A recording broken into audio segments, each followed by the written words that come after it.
Republicans at the state capitol put together a budget plan that rejects much of what the governor had proposed and does not raise any taxes. It also revamps the funding plan for local public schools. Our chief political correspondent Mark Davis live tonight with the latest on the state budget crisis. Mark. Hi, Darren. Good evening, everyone, from the Hartford newsroom. Now with a Democrat-Republican tie in the state Senate and a 4-vote margin in the House, Republicans are newly emboldened and are wanting their proposals to be taken seriously. We have put together a no tax increase budget for the 11th year in a row. That budget is fully vetted. The Republican plan calls for no increase in the sales tax, no increase in the income tax, eliminates the income tax on Social Security, no increase in the pistol permit fee, and no increase in the cigarette tax. Many of these items are favored by some Democrats. Another one of the governor's most controversial proposals, to allow cities to assess property taxes against hospitals, is not in the Republican plan. Many Democrats also are opposed to this.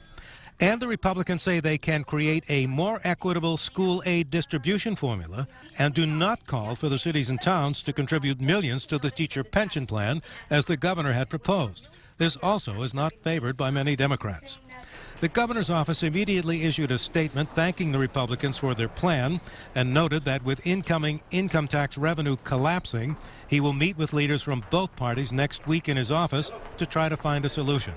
The Republicans, who noted that estimates of revenue from the April 18th income tax filings are now running over $290 million below expectations, that all future revenue estimates in budget planning are a moving target. We know that the revenue numbers over the last few days have not been of great pride for the state.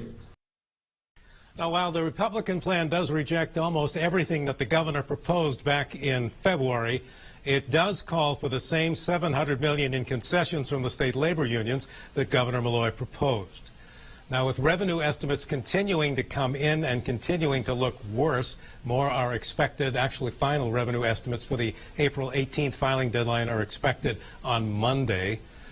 They are now anticipating that $1.7 billion deficit next year may be closer to $2 billion. Now, if you'd like a closer look at the Republican proposals for the budget, you can come to our website or the News 8 app on your smartphone, and you'll see it all right there. Live from the Hartford newsroom, Mark Davis, News 8.